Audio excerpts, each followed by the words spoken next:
Mi hijo me trajo aquí en mi 78 cumpleaños. Dejó mi maleta en el suelo de mármol y lo llamó mi nuevo hogar. Un asilo de lujo. Su cruel plan era vender mi piso de 1.000.000 de euros mientras yo me consumía aquí dentro. Pero no sabía dónde me había metido realmente, no tenía ni idea del error que acababa de cometer. Esto era solo el principio. Antes de continuar, suscríbete al canal y cuéntanos desde dónde estás escuchando en los comentarios. Las palabras de mi hijo cayeron sobre el silencio de la mañana como piedras en un pozo. Yo estaba de pie, junto a los imponentes portones de hierro forjado de un lugar que no conocía. Él acababa de bajar mi maleta del coche. Una maleta pequeña. La de piel. La que me acompañó en mi luna de miel. Detrás de él, su esposa, Elena, sonreía. Era una sonrisa pulcra. Vacía. No dije nada. Solo apreté el bolso contra mi pecho, como si dentro guardara el aire que de pronto me faltaba. Ese día, mi 78 cumpleaños, había empezado de una forma muy distinta. Me llamo Sofía. Y esa mañana, como todas las mañanas desde que mi Mateo se fue, me despertó la luz. La luz limpia y honesta que entra por las ventanas de mi piso en Chamberí. Me gusta esa luz. No engaña. Me quedé un rato quieta en la cama, escuchando. El silencio, cuando uno vive solo, tiene diferentes texturas. A veces es suave, como el terciopelo. Otras, como esa mañana, es un poco áspero. Te recuerda lo que falta. Mis huesos, al levantarme, protestaron con un leve crujido. Son los huesos de una mujer que ha vivido, que ha cargado, que ha bailado. Me dirigí a la cocina, que siempre ha sido el alma de esta casa. Puse al fuego la vieja cafetera italiana. Mientras esperaba, el aroma del café empezó a llenar el aire. Es un ritual. Mi forma de darle los buenos días al mundo, aunque el mundo no siempre te los devuelva. Cogí mi taza de todos los días. La blanca. La que tiene una finísima grieta junto al asa, casi invisible si no sabes que está ahí. Fue un regalo de Alejandro, mi hijo, cuando cumplió 7 años. La compró con el dinero que había ahorrado en su hucha. Aún conservo la tarjeta que la acompañaba, escrita con su letra torpe y redonda. Para la mejor mamá del mundo. Mientras me servía el café, pasé el dedo por esa grieta. A veces, las cosas más queridas se rompen un poco. Y uno aprende a vivir con ello, a quererlas incluso más por su fragilidad. Me pregunté qué habría sido de aquel niño. A las 10 en punto, ni un minuto antes ni uno después, sonó el timbre. Eran ellos. Alejandro siempre fue un hombre puntual. Abrí. Mi hijo estaba en el umbral, alto, elegante. Llevaba uno de esos trajes que parecen hechos a medida y que cuestan una fortuna. A su lado, Elena, su mujer, impecable. Siempre está impecable. Su pelo, su maquillaje, su sonrisa educada pero distante. Una sonrisa que no llega a los ojos. Feliz cumpleaños, mamá, dijo Alejandro. Me entregó un ramo de lirios blancos. Mis flores preferidas. Él lo sabía. Felicidades, Sofía, añadió Elena. Me dio 2 besos en las mejillas. Sentí el frío de su piel.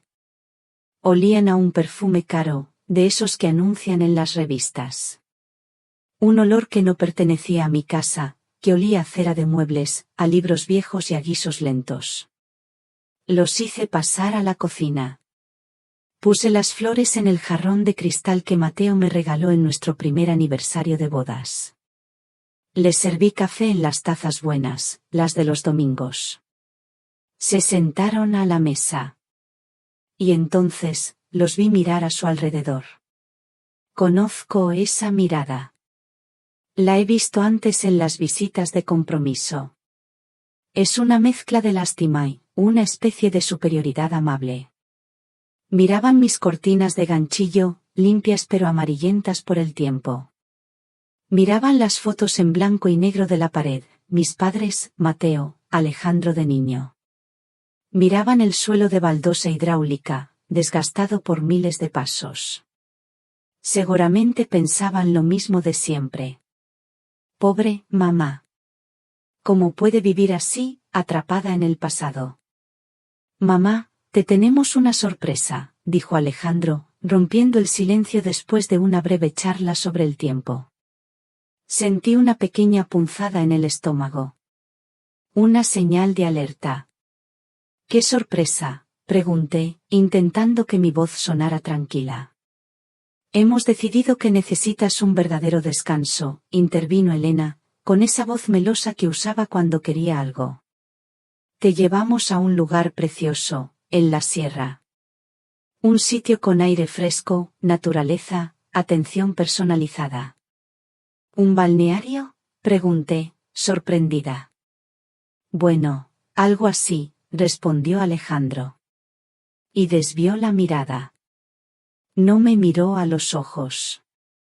Ahí lo supe. Algo no iba bien. Ve a hacer una maleta pequeña, mamá. Para pasar un par de semanas, o así. Insistí en saber más, pero solo me daban respuestas vagas. Es una sorpresa, ya verás. Te va a encantar. Fui a mi dormitorio. El aire, de repente, se sentía más pesado. Abrí el armario, con su olor familiar a lavanda. Saqué mi vieja maleta de piel. Es una buena maleta. De las de antes. De las que duran toda la vida. Guardé un par de batas, un jersey de lana grueso, mis pastillas para la tensión y un libro de poemas de Machado. Mientras doblaba un camisón, con cuidado, llegaron sus voces desde la cocina. Hablaban en susurros, creyendo que no los oía. ¿Crees que sospecha algo?, dijo la voz de Elena. Era un susurro afilado. Hubo una pausa. Un silencio que duró un segundo, pero que a mí me pareció una eternidad. No. Parece que no, respondió la voz de mi hijo. Sonaba, cansada. Derrotada. Lo importante es llevarla allí. Ya está todo preparado. Escuché el sonido de una taza al posarse en el plato. Y luego, un suspiro. Un suspiro largo, profundo. El suspiro de alguien que se quita un gran peso de encima. Por fin, dijo Alejandro. Por fin vamos a resolver este problema. Problema. Me quedé quieta, con el camisón en las manos. La palabra rebotó en las paredes de mi cuarto. Problema. Se me clavó en el pecho, fría y afilada. Tuve que sentarme en el borde de la cama. Mis piernas temblaban un poco. Así que eso era yo para ellos. Después de toda una vida. Un problema. Un asunto pendiente. Algo que había que resolver. Quise gritar. Quise salir y tirarles el café a la cara. Quise decirles que se fueran de mi casa y no volvieran nunca más. Pero no lo hice. ¿De qué habría servido? La decisión ya estaba tomada. No por mí. Por ellos. Yo ya no era una persona con voluntad. Era un paquete que había que trasladar del punto A al punto B. Respiré hondo. Terminé de hacer la maleta. Alisé la colcha de la cama. Salí del dormitorio con la cabeza alta. Con la poca dignidad que me quedaba. Alejandro cogió la maleta de mi mano. Muy bien, mamá. Vámonos. Y yo, simplemente, lo seguí. En silencio. Hacia mi regalo de cumpleaños. El coche de mi hijo olía a cuero nuevo y a ambientador de pino. Un olor artificial. Falso. Como la sonrisa de mi nuera. Me senté en el asiento de atrás, sola. Miraba por la ventanilla cómo los edificios de Madrid se iban quedando pequeños, grises, borrosos. Era como ver mi propia vida alejarse por el retrovisor. El silencio dentro del coche era denso. Se podía cortar con un cuchillo. Elena, sentada delante, no apartaba la vista de su teléfono. Sus dedos se movían rápido sobre la pantalla. Parecía muy ocupada. O quizás solo fingía estarlo para no tener que hablar. Alejandro conducía con las dos manos en el volante, la mandíbula tensa. No decía nada. Fue él quien rompió el silencio. O quizás solo lo agrietó un poco. Mamá, dijo de pronto, sin apartar la vista de la carretera. ¿Cómo te encuentras? Bien, respondí. Mi voz sonó débil. Lejana. Es que últimamente te notamos, un poco distraída, añadió Elena, sin levantar la cabeza del teléfono. La semana pasada te llamé y me preguntaste que quién era. Su tono tenía un matiz de burla. No te oí bien, eso es todo, me defendí. Claro, claro, dijo ella. Y el otro día, cuando dejaste la plancha encendida. Menos mal que pasé yo a tiempo, que si no. Eso no es verdad, respondí con una firmeza que me sorprendió a mí misma. Ese día ni siquiera usé la plancha. Mamá, ya basta, intervino Alejandro, con la voz dura. No vamos a discutir ahora. Lo hacemos por tu bien. Estás sola en un piso muy grande. Es demasiado para ti. Y ya no tienes edad para ocuparte de todo. Me quedé callada. ¿Qué sentido tenía discutir? Era su palabra contra la mía. Y parecía que la mía ya no valía nada. Llevaban meses así. Buscando señales. Exagerando cada olvido, cada despiste. Si confundía una fecha, era una prueba de que perdía la cabeza. Si no encontraba las gafas, que estaban sobre mi propia nariz, era un síntoma alarmante. Estaban construyendo un caso contra mí. Y yo, sin darme cuenta, les había dejado. Volví a mirar por la ventanilla. Ya habíamos dejado atrás la autopista. Ahora conducíamos por una carretera secundaria, rodeada de árboles. El otoño empezaba a pintar las hojas de ocre y dorado. Recordé otro viaje. Otro coche. Hacía muchos, muchos años. Yo tendría unos 30. Íbamos en el viejo Seat de mi esposo, Mateo. En el asiento de atrás, iba mi madre. Hacía unos meses que había sufrido un derrame cerebral. Apenas hablaba. Apenas nos reconocía. Nosotros no teníamos dinero para una cuidadora, ni fuerzas para atenderla día y noche. Alejandro era pequeño. El trabajo nos consumía. La llevamos a una residencia pública. A las afueras. Un edificio gris, de ladrillo visto, que olía a lejía y a tristeza. Recuerdo las paredes desconchadas. Las caras cansadas de las enfermeras. La mirada perdida de los ancianos sentados en sillas de plástico en un pasillo sin luz. Dejamos allí a mi madre. Me sentí como una criminal. Le di un beso en la frente. Su piel estaba fría. No me reconoció. Mateo me cogió del brazo y me sacó de allí mientras yo lloraba en silencio. Murió a los 3 meses. El médico dijo que fue por una complicación. Yo siempre he sabido que murió de pena. Nunca me lo perdoné. En su tumba, le hice una promesa. A ella y a mí misma. Me juré que si algún día tenía dinero, Haría todo lo posible para que ningún anciano tuviera que terminar sus días en un lugar así. Quería crear un sitio donde la vejez no fuera un castigo. Un lugar con luz. Con jardines. Con respeto. Unos años después, tras la muerte de mi esposo, heredé una suma considerable. Y usé ese dinero para cumplir mi promesa. Junto con Mateo, que invirtió también sus ahorros, nos asociamos con un pequeño grupo constructor. No fue un negocio para hacerme rica. Fue una misión. Fundamos una red de residencias privadas. Un proyecto pensado no desde las finanzas, sino desde el corazón. Mateo y yo éramos los socios fundadores. Los que pusimos el alma y la primera piedra. Alejandro sabía que yo tenía unos negocios, unas inversiones, que me daban una renta mensual.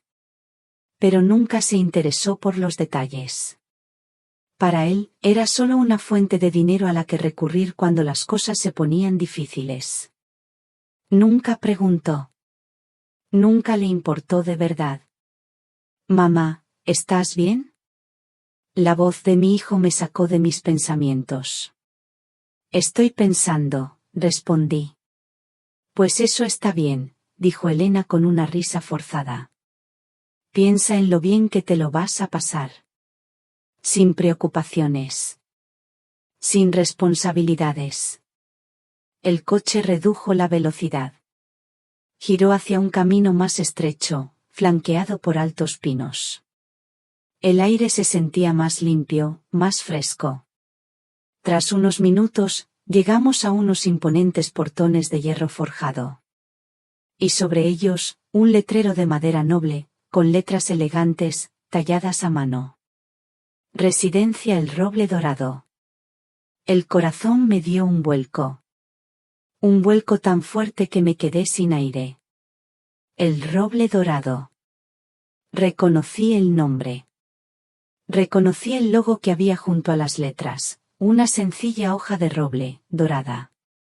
El mismo logo que Mateo y yo habíamos dibujado una tarde, en la servilleta de un bar, mientras soñábamos con nuestro proyecto. El mismo roble centenario que había en el terreno que compramos para construir el primer centro. Nuestro centro. No podía ser. La ironía era tan cruel, tan retorcida, que parecía sacada de una pesadilla. Me habían traído a mi propia residencia. Me quedé mirando el letrero, con el corazón encogido. Ellos no lo sabían. Claro que no. Para ellos, era solo un nombre bonito. El nombre del lugar caro y exclusivo donde iban a deshacerse de su problema. Me estaban llevando al refugio que yo misma había creado para otros. Sin imaginar, ni por un segundo, que algún día alguien querría encerrarme en él. El coche se detuvo frente a la entrada principal. El edificio era moderno, con grandes ventanales que reflejaban el sol de la mañana. Los jardines estaban perfectamente cuidados. Había rosales y plantas de lavanda. Las mismas que yo había elegido. Todo había sido diseñado con amor. Pensado para dar dignidad. No para ser mi prisión. Y ahora, mi propio hijo, mi sangre, me estaba condenando a ella, sin saber que era mía. Sin saber que este lugar era mi legado. El motor del coche se apagó. Durante un instante, el silencio fue absoluto. Un silencio pesado, expectante. Alejandro y Elena me miraban, esperando una reacción. Esperaban, quizás, lágrimas de gratitud. O alguna palabra de asombro. Pero yo no podía hablar. La traición era una bola de hielo en mi garganta. Bueno, mamá, dijo finalmente Elena, saliendo del coche con un gesto impaciente. Vamos, que nos deben de estar esperando. Alejandro abrió mi puerta. Bajé despacio, con la poca dignidad que me quedaba, sintiéndome vacía por dentro, como una estatua hueca. Caminamos hacia la entrada principal. El vestíbulo era amplio, luminoso. El suelo era de mármol claro y olía a limpio, a cera de abeja, no a desinfectante. Justo como yo había pedido en los planos. Allí nos recibió un hombre de unos 50 años, alto, de pelo canoso y mirada seria pero amable. Llevaba un traje oscuro y una placa con su nombre, David Ortega, director. Señor y señora de Cortázar, bienvenidos, dijo con voz cordial. Los esperaba. Luego su mirada se posó en mí. Y ella es mi madre, Sofía, dijo Alejandro. La traemos para que se quede. Noté un destello de sorpresa en los ojos del director. Frunció levemente el ceño, como si algo no cuadrara. Consultó una tableta que llevaba en la mano. Disculpen, dijo con profesionalidad. Según mis notas, hoy teníamos programada una visita informativa para ustedes, no un ingreso definitivo. Hablamos por teléfono y nos confirmó que había disponibilidad, intervino Elena, con un tono afilado de molestia. Todo está arreglado. El señor Ortega, claramente incómodo, asintió con diplomacia. Él solo era un empleado siguiendo órdenes, una pieza más en el tablero. No tenía culpa de nada. Por supuesto, dijo. No se preocupen, lo solucionaremos. Fue entonces cuando mi hijo dejó mi maleta en el suelo de mármol. El sonido retumbó en el silencio del vestíbulo. Bueno, pues nosotros ya nos vamos, dijo Alejandro, mirando su reloj. ¿Ni siquiera vais a tomar un café conmigo?, pregunté. Mi voz fue apenas un susurro. Ay, mamá, no te pongas así, saltó Elena. Es mejor que te instales tranquilamente. Mañana te llamamos, ¿vale? Y así, sin un beso de despedida, sin un abrazo, se dieron la vuelta. Salieron por la misma puerta por la que habían entrado, con la misma indiferencia con la que uno abandona un paquete en la oficina de correos. Los vi alejarse a través del cristal. Cuando la puerta se cerró tras ellos, sentí que una parte de mi vida se apagaba para siempre. La ruptura estaba hecha. Doña Sofía, dijo el señor Ortega con suavidad, sacándome de mi ensimismamiento. Había compasión en su mirada. Él veía lo que ellos querían que viera, una anciana frágil, abandonada por su familia. Si me permite, la acompañaré a su habitación. Luego, si se siente con fuerzas, podemos revisar la documentación. Asentí. Tenía que seguir actuando. Tenía que interpretar mi papel. Lo seguí por pasillos amplios, bien iluminados. Las paredes estaban adornadas con cuadros de paisajes y plantas naturales. Nada de olores a hospital. Todo era cálido y acogedor. Pasamos por el salón principal. Era un espacio grande, con sofás cómodos, una chimenea y una biblioteca llena de libros. Algunos residentes charlaban, otros leían el periódico. Dos señores jugaban al ajedrez. Un ambiente pacífico. Justo lo que yo había soñado para los demás. No para mí. No como un castigo. En un rincón, vi a una pareja de ancianos. Caminaban despacio, cogidos de la mano. Me miraron y me sonrieron con amabilidad. Les devolví la sonrisa, pero por dentro sentí una punzada de dolor. Me recordaron a Mateo. El señor Ortega abrió la puerta de la habitación 212. Era pequeña, pero luminosa. Tenía una cama articulada, un sillón cómodo junto a una gran ventana con vistas al bosque de robles, un pequeño escritorio y un baño adaptado. Todo, hasta el último detalle, estaba tal y como yo lo había diseñado. Aquí estará muy bien, doña Sofía, dijo él. En un rato, pasaré a buscarla para ir al despacho. Si necesita cualquier cosa, solo tiene que pulsar el botón rojo junto a la cama.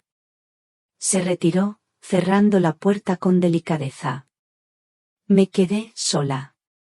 Fui hasta la ventana. Apoyé la frente en el cristal frío. Desde allí se veía el gran roble centenario que daba nombre a la residencia. El árbol que mi Mateo tanto amaba. Me senté en el sillón. No lloré.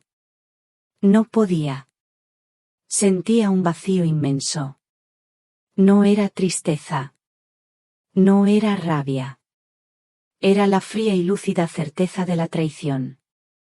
Así que este era mi nuevo papel. La residente número 112.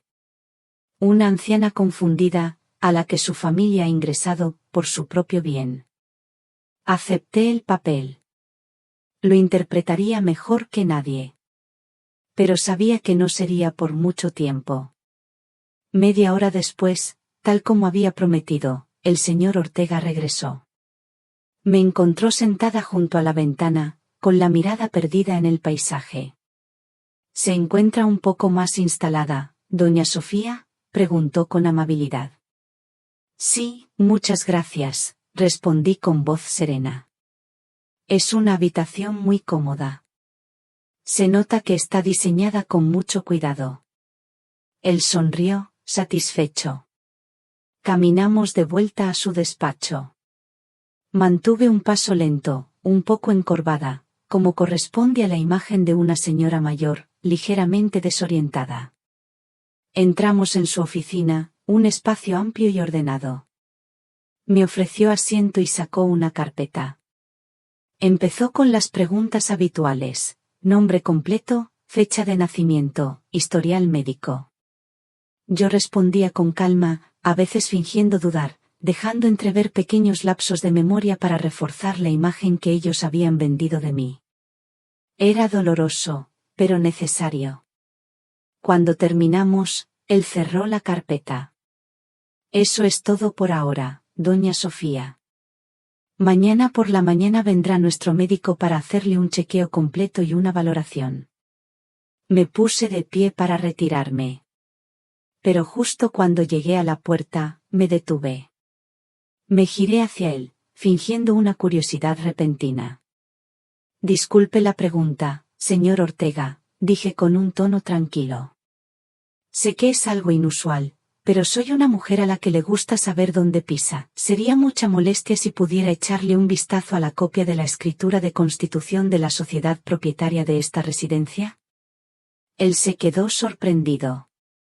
Pude ver la confusión en su rostro.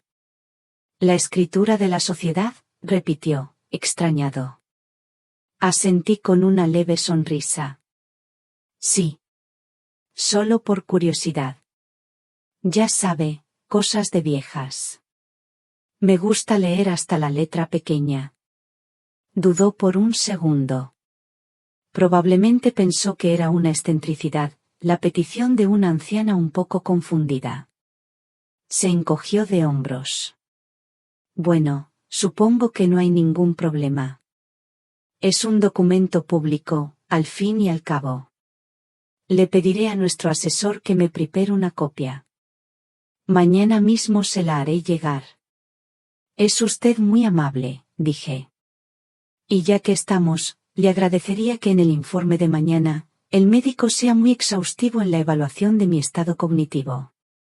Es importante para mí tenerlo por escrito. Salí del despacho sabiendo que acababa de mover la primera ficha. Él aún no lo sabía. Nadie lo sabía. Pero el juego acababa de empezar. Y así, la residente número 112 hizo su primer movimiento. El señor Ortega se quedó perplejo, sin saber que aquella anciana frágil acababa de poner en marcha un plan que lo cambiaría todo. Si esta historia te está conmoviendo y quieres saber cómo Sofía empieza a recuperar lo que es suyo, te invito a suscribirte al canal y a dejarnos un comentario contándonos desde qué ciudad nos escuchas. Tu compañía es muy importante para nosotros. A la mañana siguiente, me desperté antes de que saliera el sol.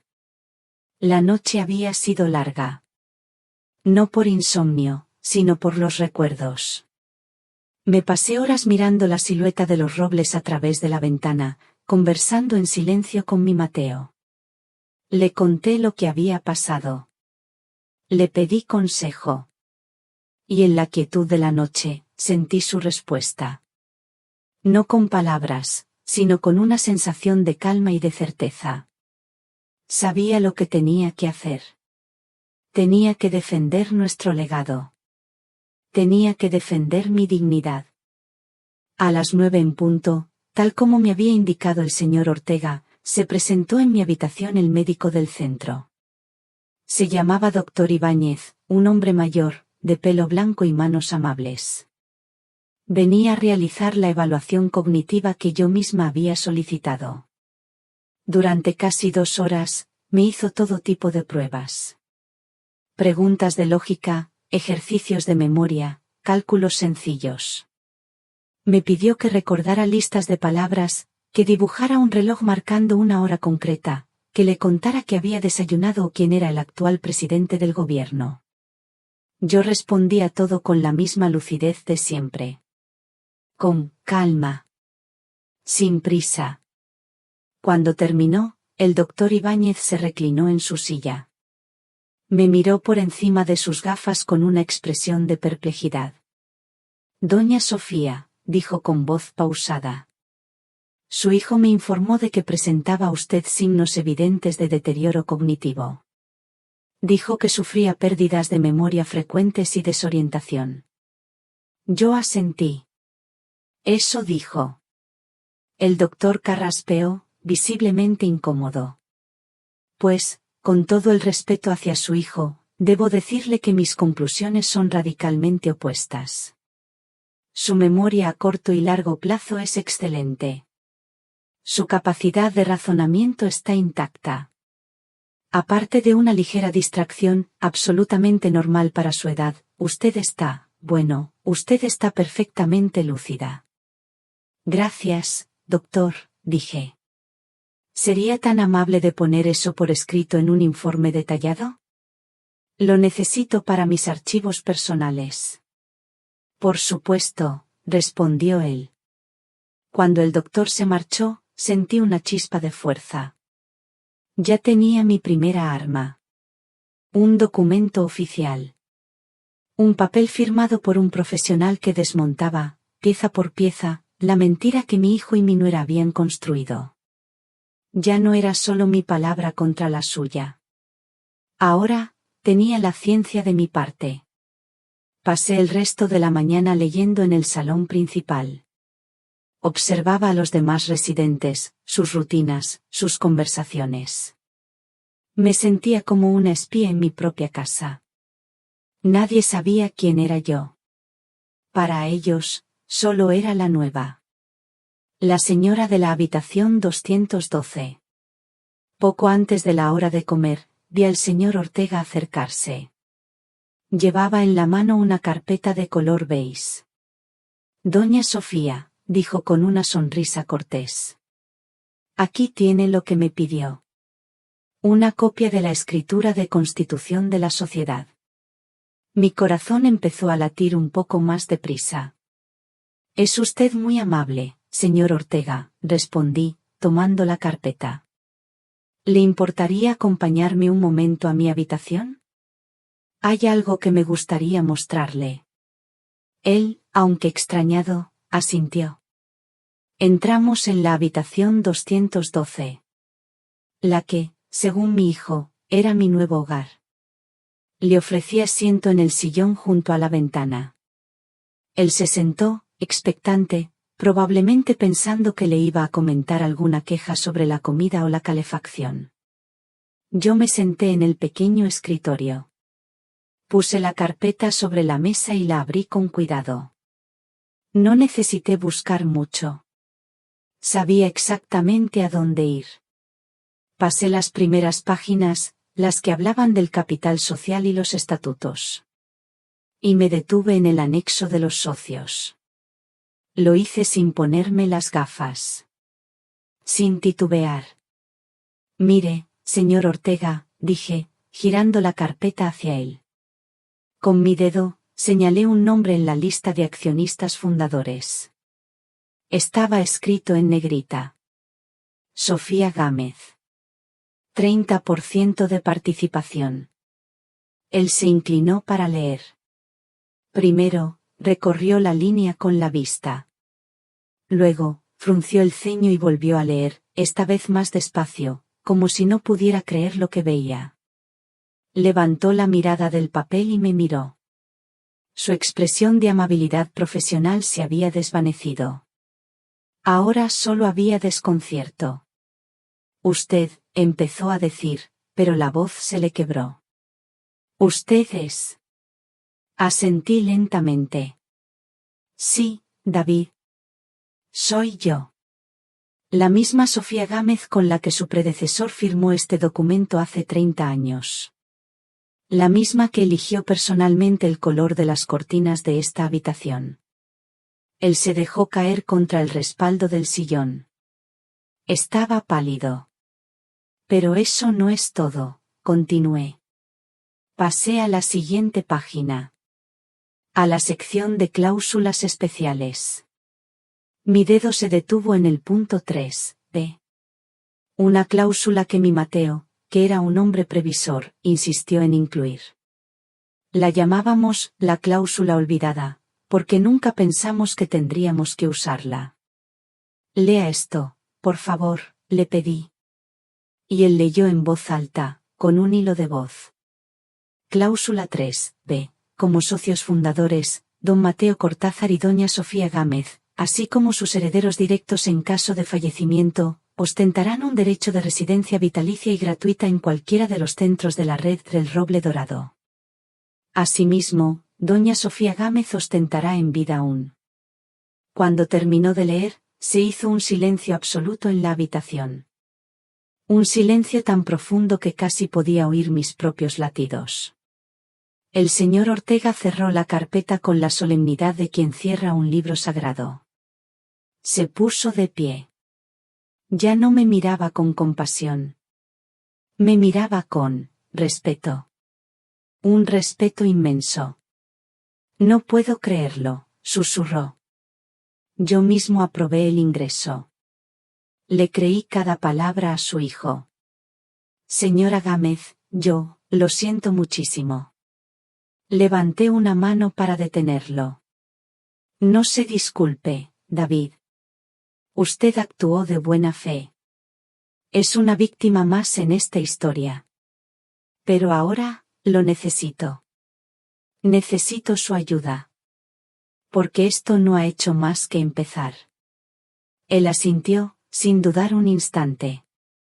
Se cuadró, como un soldado ante su general. Su rostro, antes confuso, ahora reflejaba una determinación inquebrantable. ¿Qué quiere que haga, señora Sofía? Sonreí por primera vez en 2 días. Una sonrisa pequeña. Amarga. Pero una sonrisa de victoria. Para empezar, dije, creo que voy a necesitar usar su despacho. Y su teléfono. Caminamos juntos por el pasillo. Yo, a mi paso lento de siempre. David Ortega, el director, a mi lado, en silencio. La gente que nos cruzábamos nos saludaba con amabilidad. Buenas tardes, don David. Buenas tardes, Sofía. Nadie podía imaginar que esa anciana de aspecto frágil, la nueva residente, se dirigía en ese momento a reclamar el control de su vida. Llegamos a su despacho. Era el mismo en el que, el día anterior, yo había entrado como una víctima. Ahora, entraba como la dueña. David cerró la puerta, ofreciéndome una privacidad que yo no había pedido pero que agradecí. Me senté en la silla de cuero detrás de su gran escritorio de roble. Era su silla, pero en ese momento, se sentía como si fuera mía. Él se quedó de pie a un lado, discreto, expectante. Necesito hacer una llamada, David, dije. A mi abogado. Use mi teléfono personal si lo desea, señora Sofía. Para mayor confidencialidad. Asentí. Tomé el teléfono que me ofrecía y marqué un número que conocía de memoria. El número de Ricardo Vargas. Ricardo no es solo mi abogado. Era el abogado de mi esposo. Y antes de eso, fue nuestro amigo. Es un hombre de la vieja escuela.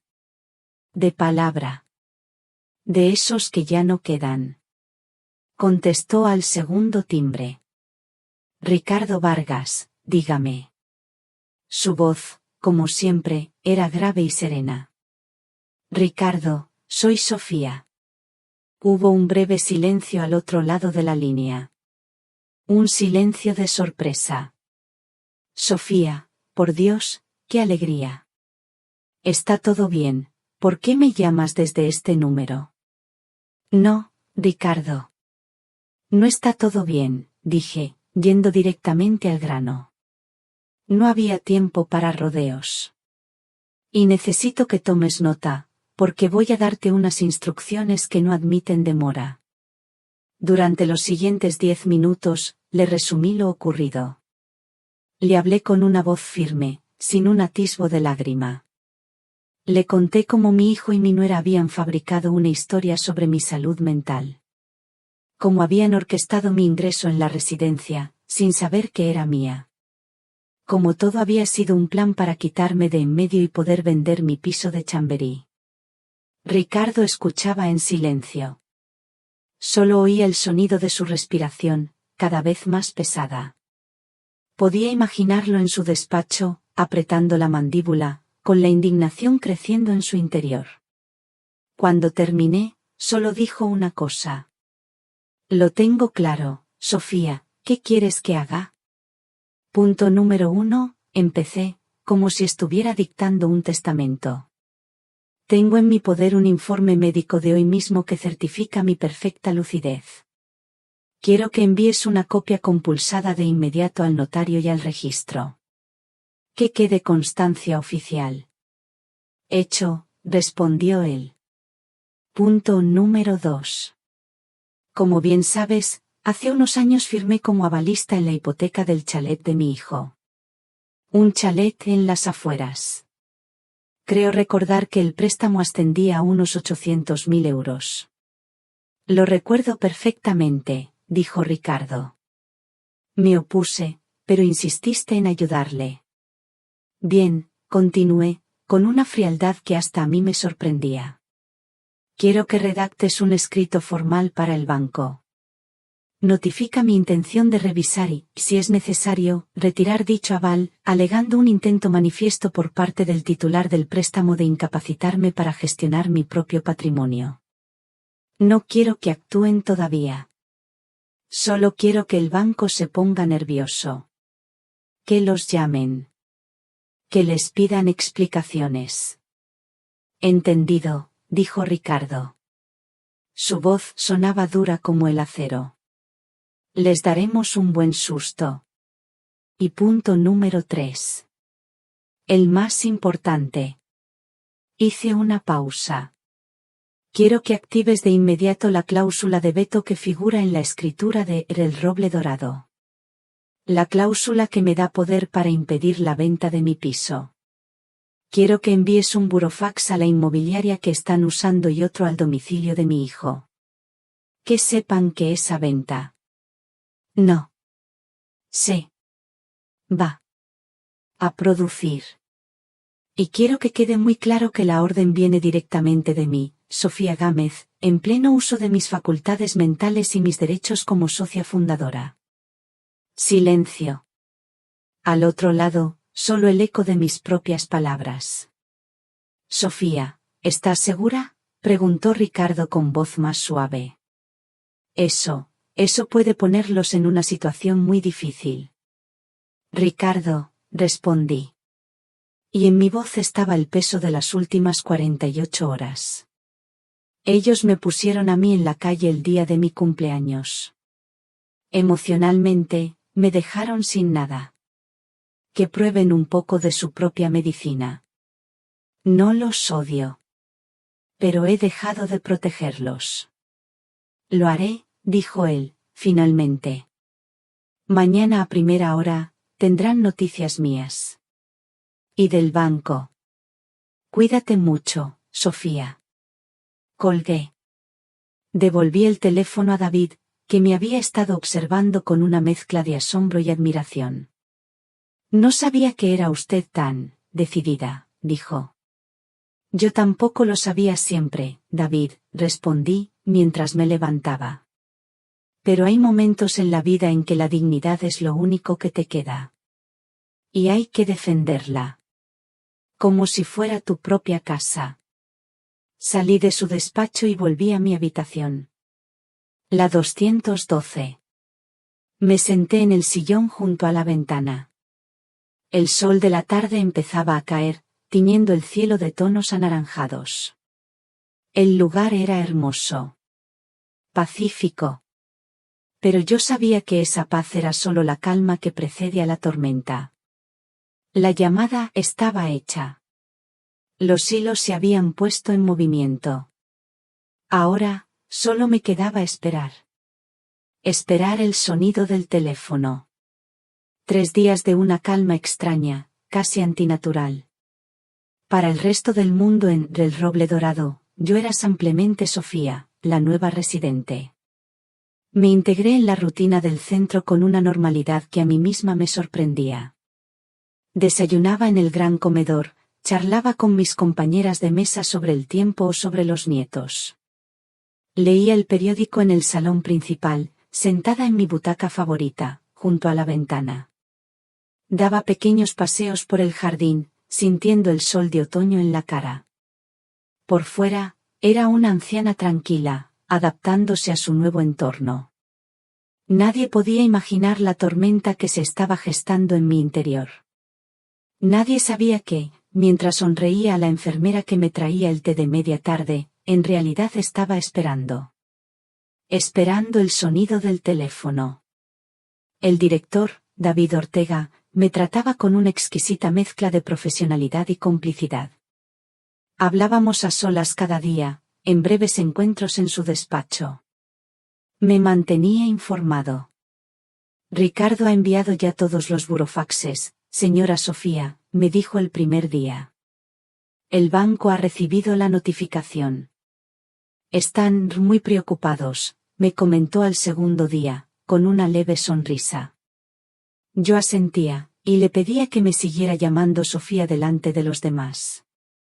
Teníamos que mantener las apariencias. Y al tercer día, por la tarde, mientras regaba los geranios de la terraza de mi habitación, ocurrió. Sonó el teléfono móvil que David me había prestado. Un teléfono sencillo, de teclas grandes. Miré la pantalla. Era un número desconocido. No contesté. Dejé que sonara hasta que se cayó. Al minuto, volvió a sonar. El mismo número. Tampoco contesté. A los pocos segundos, llegó un mensaje de texto. Con manos temblorosas, lo abrí. Era de Alejandro. Mamá, coge el teléfono. Tenemos que hablar. Es urgente. Cerré el mensaje. Dejé el teléfono sobre la mesita de noche. Y seguí regando mis geranios, con mucho cuidado, para no mojar las hojas. El agua caía sobre la tierra seca. Mi corazón, sin embargo, latía con fuerza. La primera piedra había hecho honda en el estanque. El teléfono no dejó de sonar en toda la tarde. Llamadas de Alejandro. Llamadas de un número que supuse que era el de Elena. Mensajes cada vez más desesperados. Mamá, por favor. ¿Qué está pasando? El banco nos ha llamado. Dicen que hay un problema con la venta del piso.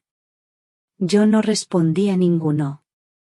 Mi silencio era mi respuesta. Era un silencio calculado. Un silencio que los obligaría a moverse. A venir. A dar la cara. Quería que la conversación no fuera por teléfono. Quería verles los ojos. Al día siguiente, después de comer, David me llamó a su despacho. Tenía el rostro serio.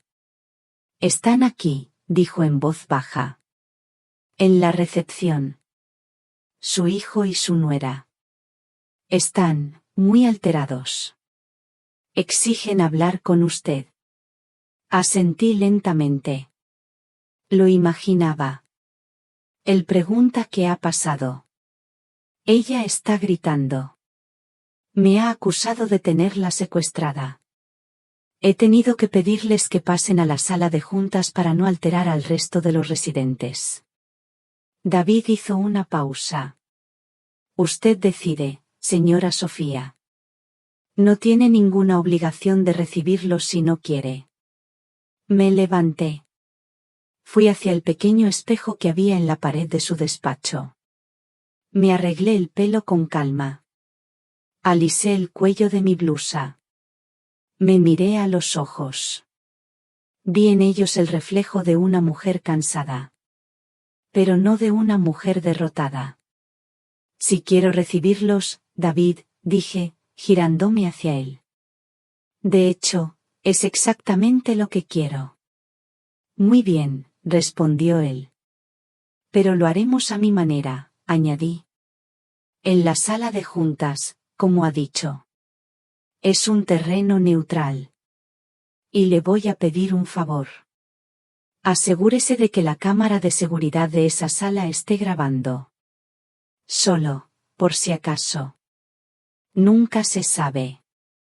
Considérelo hecho, dijo David con firmeza. Y una cosa más, dije, justo antes de salir. Deme 5 minutos. Que esperen.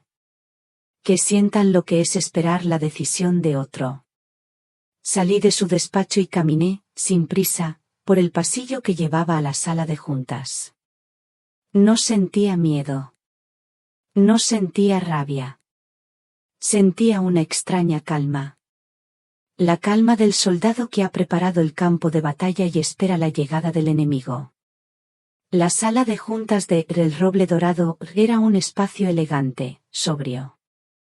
Tenía una gran mesa de caoba maciza en el centro, rodeada de sillas de respaldo alto. Las cortinas de color beige estaban corridas, creando una atmósfera íntima y formal. Cuando David me abrió la puerta, los vi. Estaban sentados uno frente al otro, en silencio. La tensión en la sala era palpable. Elena tenía la cara roja, los ojos vidriosos de ira contenida. Llevaba el maquillaje un poco corrido. Alejandro parecía haber envejecido 10 años en 2 días. Tenía ojeras, la corbata aflojada y el pelo revuelto. No quedaba nada de la elegancia impecable del día que me trajeron aquí. La presión había hecho añicos su fachada. En cuanto me vieron entrar, se pusieron en pie de un salto. Yo me detuve en el umbral de la puerta. Los miré a los dos, uno por uno. Y esperé. La primera batalla de cualquier guerra es la batalla por el silencio. Y esa, yo ya la había ganado. Avancé con lentitud hasta la cabecera de la gran mesa de caoba. No me senté. Permanecí de pie, apoyando las yemas de los dedos sobre la madera fría y pulida. El silencio en la sala era tenso. El aire estaba cargado de preguntas no formuladas y de acusaciones silenciosas. Fue Elena quien explotó primero. No pudo soportar la calma. Mi calma la desquiciaba. ¿Se puede saber qué demonios ha hecho?, espetó. Su voz era un chillido agudo, destemplado. Se había quitado la máscara de nuera perfecta. Nos ha bloqueado la venta del piso, el banco nos está acosando, ¿se ha vuelto completamente loca? Levanté una mano. Un gesto pequeño. Lento. Pero cargado de autoridad. Si vas a gritar, Elena, dije con una voz tan tranquila que sonó más amenazante que cualquier grito, esta conversación se ha terminado aquí y ahora. Alejandro, que hasta entonces había permanecido mudo, reaccionó. Agarró a su mujer por el brazo, obligándola a sentarse. Luego, me miró. En sus ojos ya no había arrogancia. Solo una desesperación profunda. Una desesperación casi infantil. Mamá, por favor, suplicó. Su voz estaba rota. Explícame qué pasa. No entiendo nada. Hemos recibido una carta de un abogado. Tu abogado. Y otra del banco, hablando del aval. Y la inmobiliaria dice que la venta está paralizada por orden tuya. ¿Es verdad? ¿Tú has hecho esto? Lo miré fijamente. Sostuve su mirada. Sí, Alejandro, respondí. He sido yo. Elena soltó un jadeo, como si la hubieran golpeado. Alejandro se dejó caer en la silla. Se cubrió la cara con las manos. Parecía un hombre roto. ¿Por qué? Susurró desde detrás de sus manos. Mamá, ¿por qué nos haces esto? Dejé que la pregunta flotara en el aire durante unos segundos. ¿Por qué? Repetí, con una calma gélida. ¿De verdad tienes el descaro de preguntar por qué? Me sacasteis de mi casa con mentiras, Alejandro. Me engañasteis, haciéndome creer que me llevabais de paseo. Me abandonasteis en este lugar como si fuera un trasto viejo que ya no sirve. Y todo, el día de mi cumpleaños, ¿creéis que un acto así no tiene consecuencias? Pero si este sitio es maravilloso, saltó Elena, recuperando parte de su compostura. Es mucho mejor que tu piso viejo y oscuro, mira qué jardines, mira cómo te cuidan, lo hicimos por tu bien. ¿Por mi bien? Pregunté, y por primera vez, mi voz se tiñó de una ironía amarga. No, Elena. No lo hicisteis por mi bien. Lo hicisteis por el vuestro. Lo hicisteis por el dinero. Eso es mentira, gritó ella. Ah, sí, respondí. Entonces, explícame por qué teníais tanta prisa en vender mi piso. Mi hogar. Fue Alejandro quien respondió. Levantó la cabeza. Tenía los ojos enrojecidos. Estaba vencido. Estábamos ahogados en deudas, mamá, confesó con un hilo de voz. El negocio no iba bien, habíamos gastado demasiado. El chalet, el coche, los colegios de los niños. Vivíamos por encima de nuestras posibilidades. Tu piso era la única salida. Su confesión fue como una bofetada. No por la noticia en sí, sino por la simpleza egoísta de su razonamiento. Su solución a sus problemas era borrarme a mí. Así que vuestra única salida, dije, arrastrando las palabras, era declararme mentalmente incompetente, encerrarme aquí para el resto de mi vida, y vender mi casa. La casa donde creciste. La casa que tu padre y yo levantamos con nuestro trabajo. Todo para poder seguir manteniendo vuestro nivel de vida. Vuestras apariencias. Usted siempre ha sido un estorbo, gritó Elena, fuera de sí, revelando por fin su verdadero rostro. Siempre con sus manías, con su piso viejo, negándose a ayudarnos, una carga, eso es lo que es, una carga. Una carga. La palabra resonó en la sala. Me miraron, esperando una reacción. Esperando, quizás, que me derrumbara. Que llorara. Pero en lugar de eso, sonreí. Una sonrisa triste. Cansada. Tenéis razón en una cosa, dije. Este lugar es maravilloso. Paseé la mirada por la sala. Por las paredes revestidas de madera, por los grandes ventanales que daban al jardín. Es un lugar pensado con mucho cuidado. Con mucho amor, ¿sabéis por qué lo sé? Me miraron, confundidos. Lo sé, continué, apoyando de nuevo las manos sobre la mesa de caoba, sintiendo su solidez bajo mis dedos, porque este lugar lo construí yo. El silencio que siguió fue absoluto. Total. Podría haberse oído caer un alfiler. Con el dinero de mi familia. Con el esfuerzo de mi difunto esposo. Yo soy la socia fundadora de El Roble Dorado. Esta residencia, este jardín, esta misma mesa sobre la que apoyo mis manos, son mías. Hice una pausa, para que asimilaran el golpe. Vi la incredulidad en sus rostros, seguida por el pánico. El pánico de quien se da cuenta de que ha caído en su propia trampa. Me subestimasteis, dije, y mi voz era ahora un susurro, pero cortaba como el cristal. Pensasteis que era una vieja senil, fácil de engañar. Pero nunca os molestasteis en saber quién era vuestra madre en realidad. Nunca os importó. Así que, sí. Me habéis traído a un lugar maravilloso. Me incliné un poco sobre la mesa, mirándolos directamente a los ojos. Me trajisteis a mi propia casa para encerrarme en ella. Y en el silencio que siguió a mis palabras, un silencio más pesado que la propia mesa de caoba, supe que algo se había roto para siempre. La batalla había terminado, pero la guerra en mi corazón apenas comenzaba.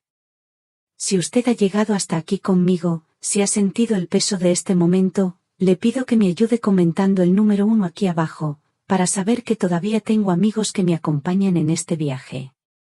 Su presencia es el mayor aliento para que yo pueda contarles el final de esta historia, el camino que vino después de la tormenta.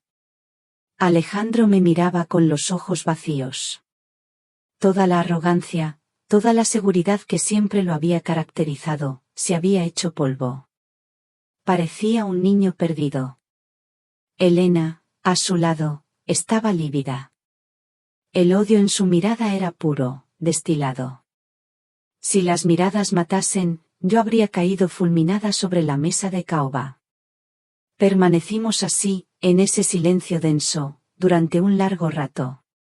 Ellos, esperando mi sentencia. Yo, reuniendo las fuerzas para pronunciarla. No sentía placer en su derrota. No sentía alegría en mi victoria. Solo sentía un cansancio inmenso. El cansancio de una guerra que nunca quise librar. Finalmente, hablé. Mi voz sonó serena. Firme. Era la voz de una mujer que ya no tenía nada que perder. Voy a vender el piso de Chamberí, dije. Vi un destello de esperanza en los ojos de mi hijo. Una esperanza frágil, desesperada. Pensó, quizás, que después de todo, iba a ceder. Que iba a salvarlos. Pero no, continué, cortando esa esperanza de raíz, no lo voy a vender para pagar vuestras deudas. Lo voy a vender para empezar de nuevo. Para construir una vida para mí. Lejos de aquí. Lejos de vosotros. Elena soltó una especie de siseo, como una serpiente. No puede hacernos esto. Oh, sí que puedo, Elena, respondí, sin mirarla. Seguía hablando con mi hijo. Con lo que quedaba de él. Ya habéis demostrado que no sois de fiar. No puedo dejar mi patrimonio en manos de un hijo que ha intentado incapacitarme, ni de una nuera que me considera una carga. Se acabó. Mamá, nos dejarás en la calle, susurró Alejandro. El banco nos quitará la casa. No, dije. No voy a dejar a mi único hijo en la calle. No soy como vosotros. Hice una pausa. Tomé aire. Lo que iba a decir a continuación era lo más difícil. Con una pequeña parte del dinero de la venta, os compraré un piso. Un piso pequeño, en un barrio obrero. Un lugar decente, con un techo sobre vuestras cabezas. El resto del dinero, será para mí. Para mi vejez. Para mi paz. Un piso, obrero, balbuceó Elena, con una mueca de asco. ¿Pretende que vivamos en un piso de pobres? Pretendo daros una lección, Elena, respondí. La lección del valor de las cosas. La lección de la humildad. Quizás, si empezáis de cero, sin lujos, sin apariencias, aprendáis por fin lo que de verdad importa en la vida. Alejandro no decía nada. Solo me miraba. En sus ojos, vi una mezcla de vergüenza y, por primera vez, una chispa de comprensión. Y tengo una condición más, añadí. La última. Me dirigí de nuevo a mi hijo. No quiero volver a verte, Alejandro. No hasta que demuestres que has cambiado. Y no con palabras. Con hechos. Quiero que busques un trabajo. Un trabajo de verdad, no un negocio de humo. Quiero que vayas a terapia. Necesitas ayuda para entender el desastre en el que has convertido tu vida. Y la mía. Cuando hayas hecho todo eso, cuando seas un hombre de nuevo y no la sombra de ti mismo, quizás, solo quizás, podamos volver a sentarnos a tomar un café. El silencio volvió a caer sobre la sala. Esta vez, era un silencio definitivo. Un silencio de sentencias dictadas y de puentes quemados. Fue Elena quien se levantó primero. Se arregló la falda con un gesto brusco. Miró a Alejandro con un desprecio infinito. Yo no pienso vivir en un piso de pobres, dijo, con la voz cargada de veneno. Si crees que voy a seguir contigo en esta ruina, estás muy equivocado. Miró su caro reloj de pulsera. Mi abogado se pondrá en contacto con el tuyo. Y sin mirarme, sin una palabra más, salió de la sala, dando un portazo. Así fue como terminó su matrimonio. No con lágrimas. No con discusiones. Terminó en una sala de juntas, por culpa de un piso que ya no podrían tener. Su amor, si alguna vez lo hubo, estaba tasado en metros cuadrados. Alejandro se quedó solo, sentado a la mesa, encogido. Parecía una cáscara vacía. Quiero que os vayáis, le dije con suavidad, pero con firmeza. David os acompañará a la salida. Él se levantó, como un autómata. Antes de salir, se giró y me miró por última vez. Lo siento, mamá, susurró.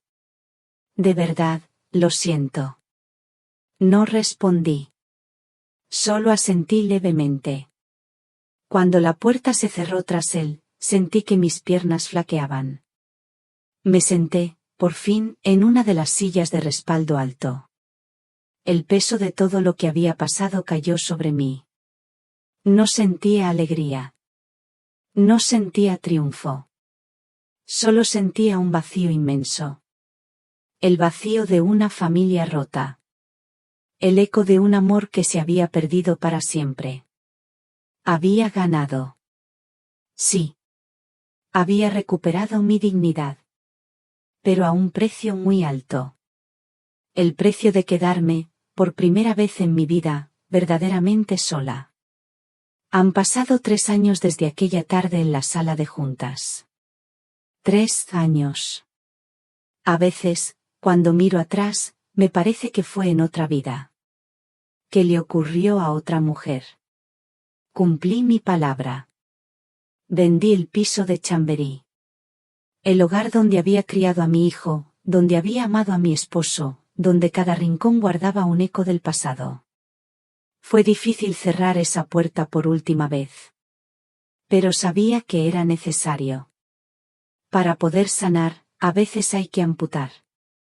Con una pequeña parte del dinero, compré un piso modesto en Getafe, a las afueras de Madrid. Se lo entregué a Alejandro a través de los abogados. Nunca volví a hablar con él. Supe, meses después, que Elena y él se habían divorciado oficialmente. Supe que él había perdido su trabajo. Supe que había tocado fondo. Pero decidí, por primera vez en mi vida, soltar. Soltar las riendas. Soltar la preocupación. Soltar la culpa.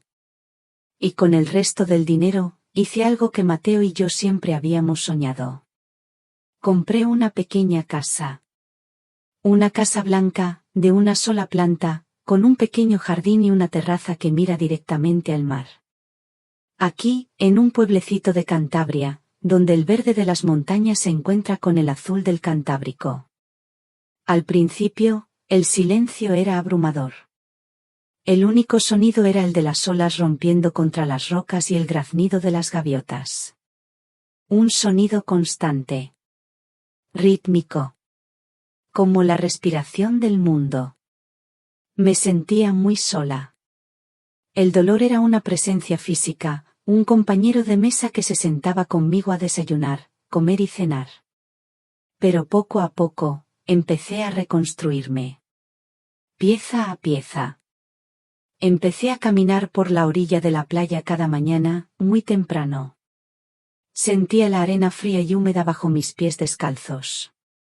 Recogía conchas, piedras pulidas por el mar. Aprendí a distinguir el canto de los cormoranes del de los alcatraces. El mar se convirtió en mi confesor.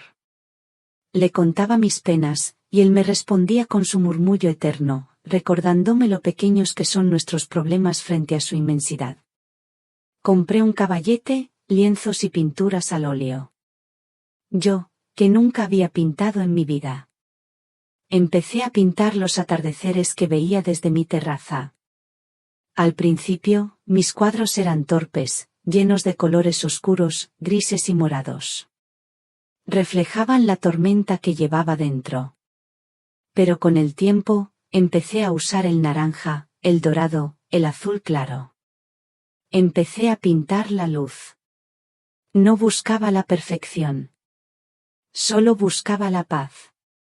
En mi jardín, planté hortensias, lavanda y un pequeño limonero. Cuidar de mis plantas se convirtió en una terapia. Verlas crecer, florecer, me recordaba que la vida siempre se abre camino, incluso después del invierno más duro. Y empecé a conocer gente. Mis vecinos, una pareja de jubilados, Carmen y Luis. Ella hace la mejor tarta de queso del mundo. Él sabe contar chistes malísimos que siempre me hacen reír. A veces, me invitan a tomar el café en su porche. Hablamos de cosas sencillas. Del tiempo. De la pesca. De las noticias. Nunca me preguntan por mi pasado. Y yo se lo agradezco. Aquí, en este pueblo, nadie sabe quién fui. Nadie sabe de mis negocios, de mi piso en Madrid, de mi familia rota. Aquí solo soy Sofía. La señora que pinta atardeceres. La que pasea por la playa al amanecer. Y me gusta. Me gusta ser solo eso. Hace unos meses, me di cuenta de algo. Estaba sentada en mi terraza, con una taza de té entre las manos, viendo cómo el sol se hundía en el mar. Y me sentí feliz. No una felicidad ruidosa, eufórica. No una felicidad serena. Profunda. Como el mar en calma. Me di cuenta de que ya no esperaba la llamada de mi hijo. Durante mucho tiempo, cada vez que sonaba el teléfono, mi corazón daba un vuelco. Una parte de mí, la madre, aún esperaba oír su voz. Aún esperaba una disculpa. Pero esa tarde, comprendí que ya no lo necesitaba. Había aprendido a vivir sola sin sentirme sola. Había descubierto que mi felicidad no dependía de nadie más. Dependía de mí.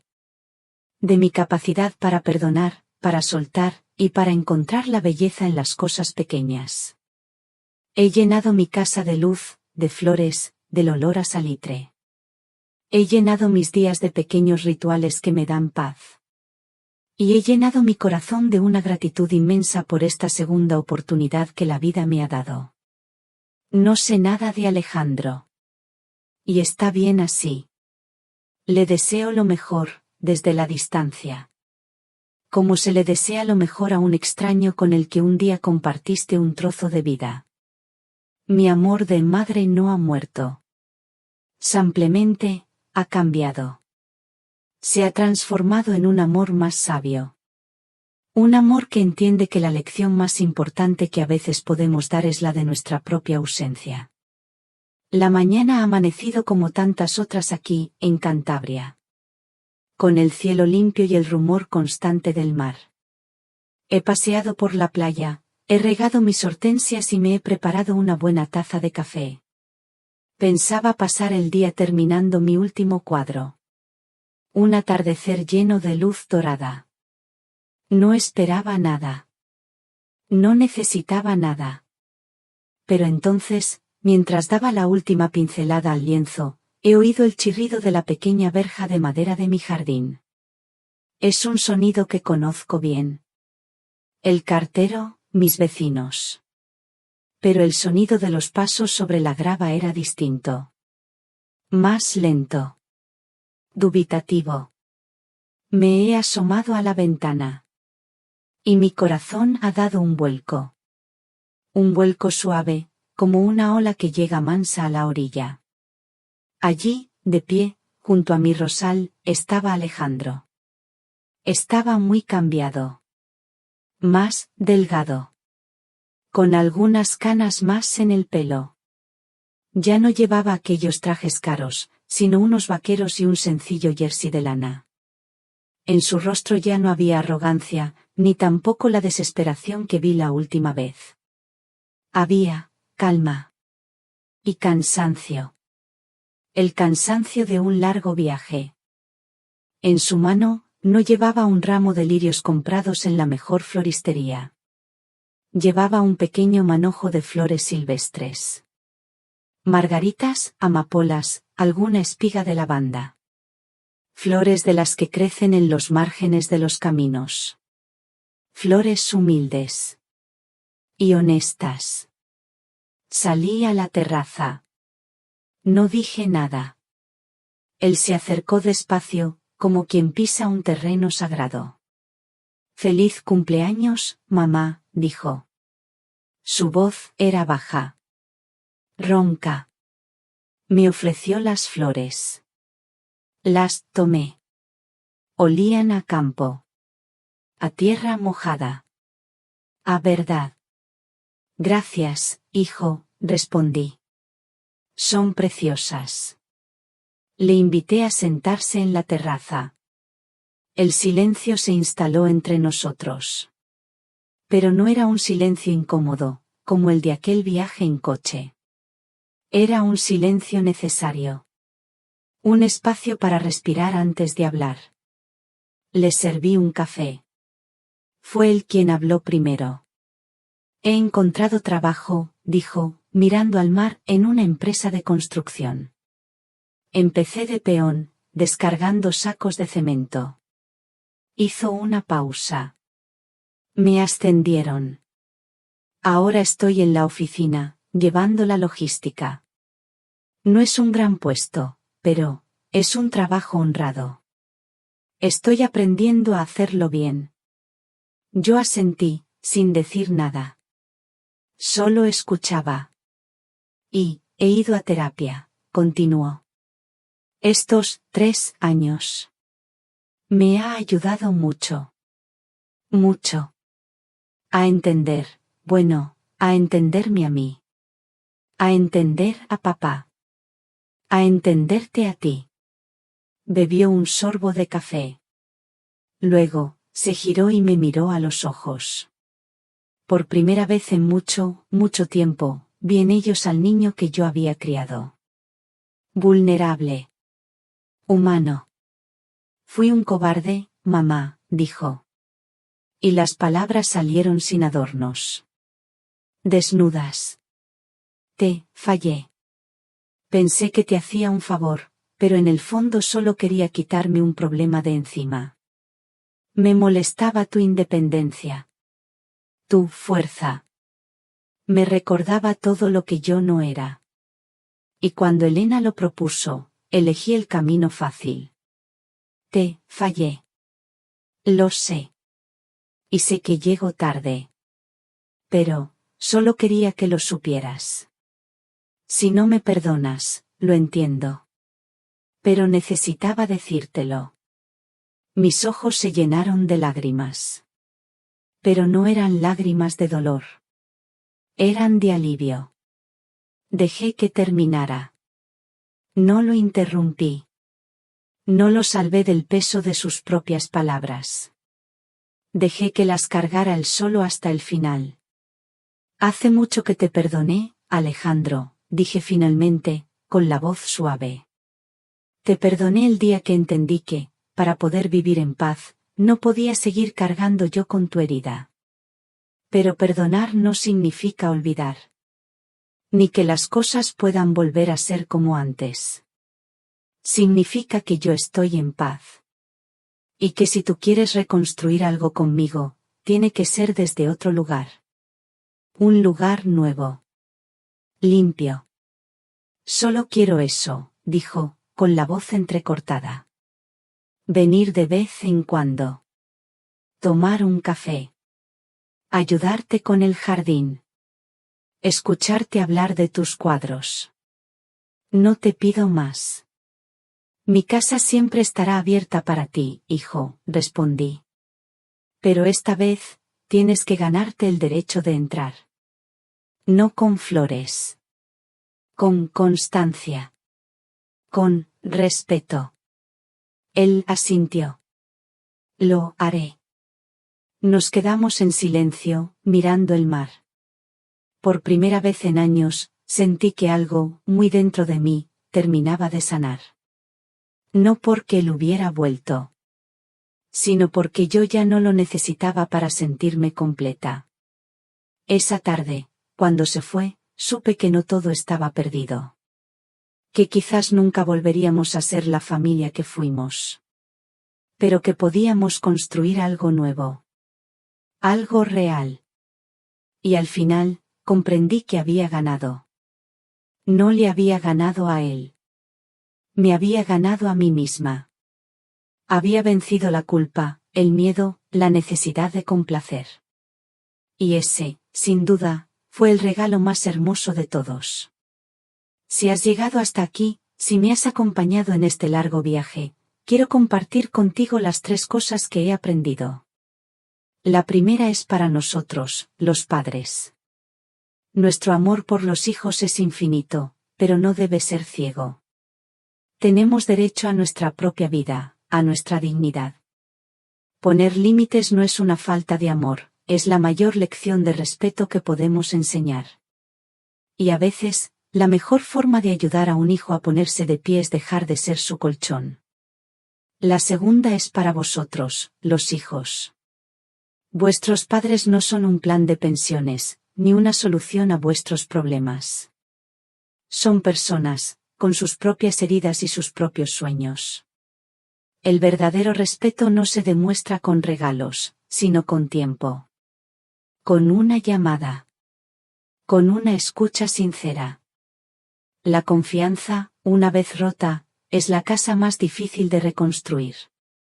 Y la tercera, sobre la vida misma. Vivimos en un mundo que nos empuja a aparentar, a tener, a demostrar. Pero la verdadera riqueza no está en lo que poseemos, sino en quiénes somos cuando no nos queda nada. Y aunque a veces nos equivoquemos, aunque caigamos, mientras respiremos, siempre, siempre, hay tiempo para empezar de nuevo.